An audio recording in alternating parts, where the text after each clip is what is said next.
ಆತ್ಮೀಯ H16 news ಅರ್ಥಾತ್ ಸೀತಾರಾಮ್ ನ್ಯೂಸದ ವೀಕ್ಷಕರೇ, ನಾನು ನಿಮ್ಮವ ಎಂ ಆಯುಧ ಮಲ್ಲಪ್ಪ ಜೊತೆ ಅವರು. ತಾವು ಈಗ ಸುದ್ದಿಗಳ ಲೋಕಕ್ಕೆ ಎಂಟ್ರಿ ಹೊಡಿತಾ ಇದ್ದೀರಿ.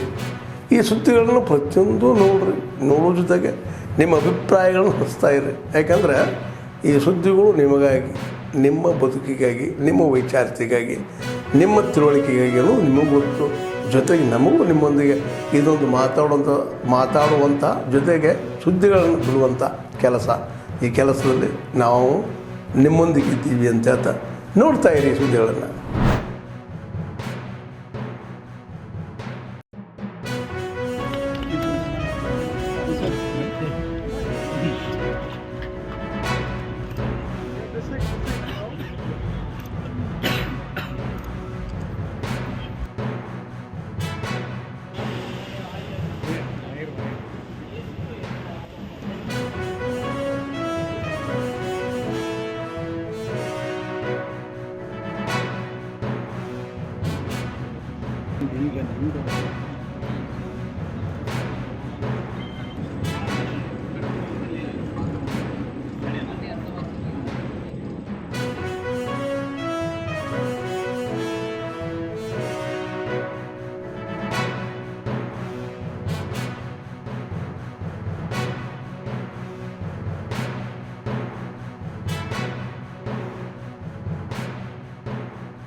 ಕನ್ಸರ್ವೇಷನ್ ಇನಿಷಿಯೇಟಿವ್ಸ್ ಏನು ತಗೊಂಡಿದ್ದಾರೆ ಜಿಲ್ಲಾ ಆಡಳಿತದಲ್ಲಿ, ಅದನ್ನು ಇನ್ಸ್ಪೆಕ್ಷನ್ ಮಾಡಲಿಕ್ಕಂತ 4 ತಿಂಗಳು ಮೊದಲು ಬಂದಿದ್ವಿ. ಈಗ ಪೋಸ್ಟ್ ಮಾನ್ಸೂನ್ ವಿಸಿಟ್ ಪ್ರಕಾರ ಇದರಲ್ಲಿ ಎಂತ ಡೆವಲಪ್ಮೆಂಟ್ಸ್ ಎಲ್ಲ ಆಗಿದೆ ಅದನ್ನು ನೋಡ್ಲಿಕ್ಕಂತ ಬಂದಿದ್ವಿ. ಎಲ್ಲ ಜಿಲ್ಲಾ ತಂಡ ಇದೆ. ಸೊ ಬೇರೆ ಬೇರೆ ಆಕ್ಟಿವಿಟೀಸನ್ನು ನೋಡ್ತಾ ಇದ್ದೀವಿ, ಎಷ್ಟು ಡೆವಲಪ್ಮೆಂಟ್ಗಳಲ್ಲಾಗಿದೆ, ಅದೆಲ್ಲ ಲಾಸ್ಟ್ 2 ಡೇಸಿಂದ ಎಲ್ಲಿ ಇದ್ದೀವಿ. ಒಂದ್ಸರಿ ಎಲ್ಲ ವಿಸಿಟ್ ಆದ ನಂತರ ನಾವು ರಿಪೋರ್ಟನ್ನು ಸಬ್ಮಿಟ್ ಮಾಡ್ತೀವಿ. ಮತ್ತು ಆರೋಳಿ ತಾಲೂಕಿನಲ್ಲಿ ಮಹಾತ್ಮ ಗಾಂಧಿ ರಾಷ್ಟ್ರೀಯ ಉದ್ಯೋಗ ಖಾತ್ರಿ ಯೋಜನೆ ಹಾಗೂ ಇತರೆ ಇಲಾಖೆಗಳಾದ forest department, mineral education, Atal Bhujal ಯೋಜನೆಯಲ್ಲಿ ಏನು ನೀರು ಮತ್ತು ಹಸಿರಿಗೆ ಸಂಬಂಧಪಟ್ಟ ಕಾಮಗಾರಿಗಳಾಗಿದೆ, ಆ ಕಾಮಗಾರಿಗಳನ್ನು ವೀಕ್ಷಿಸಲು ನಮ್ಮ ಕೇಂದ್ರ ಸರ್ಕಾರದ ಜಲಶಕ್ತಿ ಸಚಿವಾಲಯದಿಂದ ಒಂದು ಕೇಂದ್ರ ತಂಡ ಬರ್ತಾ ಇದೆ.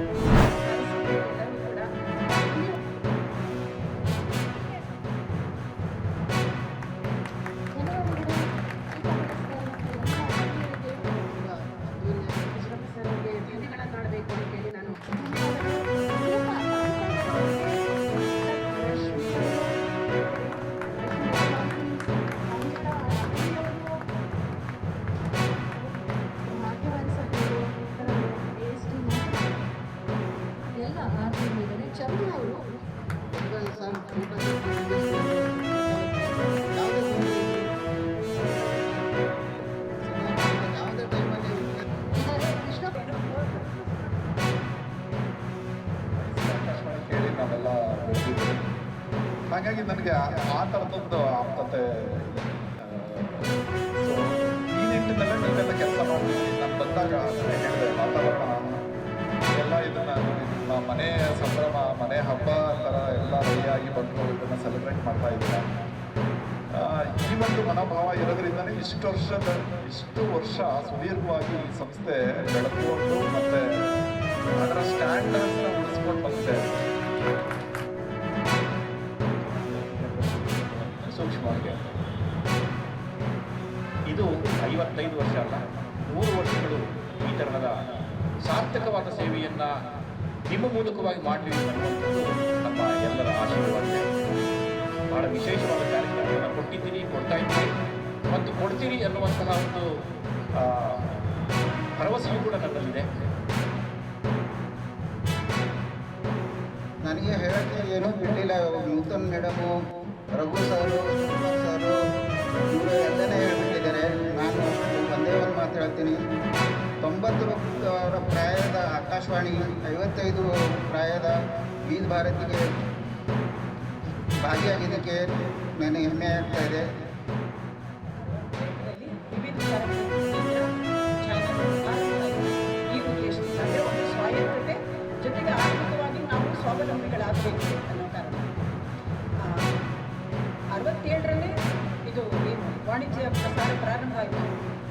ಕೇವಲ 3 ವರ್ಷದಲ್ಲಿ ಬೆಂಗಳೂರಲ್ಲಿ ವಿವಿಧ ಭಾರತಿ ಆರಂಭ ಆಗಿ ಇವತ್ತು ನಾವೆಲ್ಲ 55 ವರ್ಷದ ಸಂಭ್ರಮದಲ್ಲಿದ್ದೇವೆ. technology-wise, we are adapting whatever is the latest technology.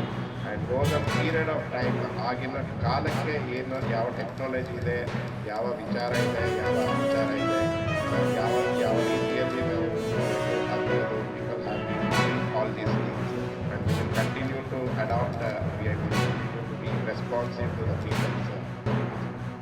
Karnataka ಕೌಶಲ್ಯಾಭಿವೃದ್ಧಿ ನಿಗಮ ಬೆಂಗಳೂರು ಹಾಗೂ ಕೌಶಲ್ಯಾಭಿವೃದ್ಧಿ ನಿಗಮ ಬಂಧುಗಳೇ, ಚಪ್ಪಾಳಿ. ಯುವಕರ ಬಾಳಿಗೆ ದಾರಿಗಂಟು ನೀಡಿದ ಸನ್ಮಾನ್ಯ ಮುಖ್ಯಮಂತ್ರಿಗಳ ಮಾತುಗಳನ್ನು 22 ವೈದ್ಯಕೀಯ ಕಾಲೇಜು ಆಸ್ಪತ್ರೆ 4,900 ಲೋಕಾರ್ಪಣೆಗೊಳಿಸಬೇಕಾಗಿ ಮನವಿ ಮಾಡಿ ಸ್ವೀಕರಿಸಬೇಕು. ಉದ್ಯೋಗ ದೊರೆತಿರುವಂತಿಕವಾಗಿ 4 ಮಂದಿಗೆ ಹೊಲಿಗೆ ಯಂತ್ರವನ್ನು ಸನ್ಮಾನ್ಯ ಯಶಸ್ವಿಯಾಗಿ ಕಾವ್ಯ ಗಾರ್ಮೆಂಟ್ಸ್ ಮೈಸೂರಿನಲ್ಲಿ ತರಬೇತಿಯನ್ನು ಪಡೆದಿದ್ದಾರೆ. ಟೆಕ್ನೋಟಾಸ್ ಕಂಪನಿಯಲ್ಲಿ ಜುಬೇರ್ ಪಾಷಾ, ಮುಷಾಶಿ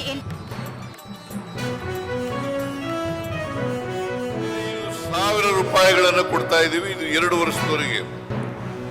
ನಾನು ಶರಣ್ ಪ್ರಕಾಶ್ ಜೊತೆ ಮಾತಾಡ್ತಾ ಇದ್ದೆ. ಬಹಳ ಜನ ಕೌಶಲ್ಯ ಅಭಿವೃದ್ಧಿ ತರಬೇತಿಗೆ ಡಿಗ್ರಿ ಓದಿದವರು, ಡಿಪ್ಲೊಮಾ ಓದಿದವರು ಬರ್ತಾ ಇಲ್ಲ ಅಂತಕ್ಕಂಥ ಮಾತುಗಳನ್ನ ಹೇಳ್ತಾ ಇದ್ರು.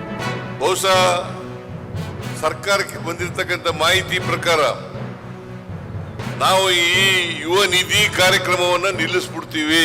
ಯಾಕೆಂದ್ರೆ ನಾವು 2 ವರ್ಷದವರೆಗೆ ಮಾತ್ರ ಕೊಡ್ತಕ್ಕಂಥದ್ದು ಯುವ ನಿಧಿಯನ್ನು. 2 ವರ್ಷದ ನಂತರ ಮತ್ತೆ ಬೇರೆಯವ್ರಿಗೆ ಕೊಡ್ತೀವಿ. ಆದರೆ ಯಾರು ಕೌಶಲ್ಯ ಅಭಿವೃದ್ಧಿ ತರಬೇತಿಗೆ ಬರ್ತಾರೆ ಅವ್ರಿಗೆ ಯಾರಿಗೂ ಕೂಡ ನಿಲ್ಸಲ್ಲ. ಮತ್ತೊಮ್ಮೆ ಸ್ಪಷ್ಟಪಡಿಸಲಿಕ್ಕೆ ಬಯಸ್ತಾ ಇದ್ದೇನೆ. ಏನಾದ್ರು ನಿಮಗೆ ತಪ್ಪು ಮಾಹಿತಿ ಇದ್ರೆ, ತಪ್ಪು ತಿಳುವಳಿಕೆ ಇದ್ರೆ, ಕೌಶಲ್ಯ ತರಬೇತಿಗೆ ಹೋದ್ರೆ ನಮಗೆ ಯುವ ನಿಧಿನಲ್ಲಿ ಬರ್ತಕ್ಕಂಥ ಅನುದಾನ ನಿಂತೋಗ್ತದೆ. ಅದು ಸುಳ್ಳು. 2 ವರ್ಷ ನಾವು ಕೊಟ್ಟೇ ಕೊಡ್ತೀವಿ. ನೀವು ತರಬೇತಿ ಪಡ್ಕೊಳ್ತಕ್ಕಂಥ ಕೆಲಸವನ್ನು ಮಾಡಲೇಬೇಕು. ಯಾಕೆ ತರಬೇತಿ ಮಾಡ್ತೀವಿ ಅಂತಂದ್ರೆ, ತರಬೇತಿಯನ್ನು ಯಾಕೆ ಕೊಡ್ತಾ ಇದ್ದೀವಿ ಅಂತಂದ್ರೆ, ಕೌಶಲ್ಯ ತರಬೇತಿಯನ್ನು ಯಾಕೆ ಕೊಡ್ತೀವಿ ಅಂತಂದ್ರೆ ಅವ್ರಿಗೆ ಉದ್ಯೋಗ ಸಿಗಲಿ ಅನ್ನೋ ಕಾರಣಕ್ಕೋಸ್ಕರ ಕೊಡ್ತಾ ಇದ್ದೀವಿ ಹೊರತು ಬೇರೆ ಯಾವುದೇ ದೃಷ್ಟಿಯಿಂದಲ್ಲ.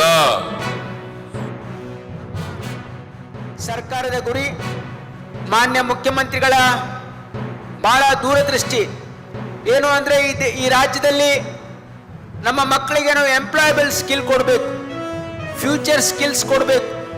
ಅವರಿಗೆ ತಮ್ಮ ಜೀವನದಲ್ಲಿ ಯಾರು ಈ ನಮ್ಮ ರಾಜ್ಯದಲ್ಲಿ ಡಿಗ್ರಿ ಡಿಪ್ಲೊಮಾ ಹೋಲ್ಡರ್ಸ್ ಇದ್ದಾರೆ, ಅದಲ್ಲದೇನೂ ಕೂಡ ಯಾರು ಕೇವಲ SSLC ಪಾಸ್ ಆಗಿದ್ದಾರೆ, PUC ಪಾಸ್ ಆಗಿದ್ದಾರೆ, ಎಲ್ರಿಗೂ ಕೂಡ ಉದ್ಯೋಗದ ಜೊತೆಗೆ ಕೌಶಲ್ಯವನ್ನು ಕೊಡಬೇಕು ಅಂತಕ್ಕಂಥ ಸದುದ್ದೇಶ ಇದೆ.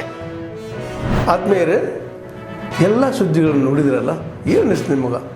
ಇದರಲ್ಲೇ ನಿಮ್ಗೆ ಲೈಕ್ ಆಗಿರ್ಬೋದು, ಡಿಸ್ಲೈಕು ಆಗಿರ್ಬೋದು, ಕಾಮೆಂಟ್ ಬೇಡಪ್ಪ ಅಂತೂ ಅನಿಸಿರ್ಬೋದು, ಕಾಮೆಂಟ್ ಮಾಡಬೇಕಪ್ಪ ಅನಿಸಿರ್ಬೋದು, ಶೇರ್ ಮಾಡಬಾರ್ದಪ್ಪ ಅನಿಸಿರ್ಬೋದು, ಮಾಡಬೇಕು ಅನಿಸಿರ್ಬೋದು. ಏನಾದರೂ ಆಗಲಿ ಶೇರ್ ಮಾಡ್ತಾ ಇರ್ರಿ. ಈ ನ್ಯೂಸ್ಗಳನ್ನ ಹಂಚ್ತಾ ಇರಿ, ಜೊತೆಗೆ ಇದಕ್ಕೆ ಸಬ್ಸ್ಕ್ರೈಬ್ ಆಗ್ತಾ ಇರಿ ಅಂತ ಹೇಳ್ತಾ H16 ನ್ಯೂಸ್ ಅರ್ಥಾತ್ ಹೇ ಸೀತಾರಾಮ್, ಇದು ಸತ್ಯದ ಕೈಗೆ ನಡಿ. ವಂದನೆಗಳು.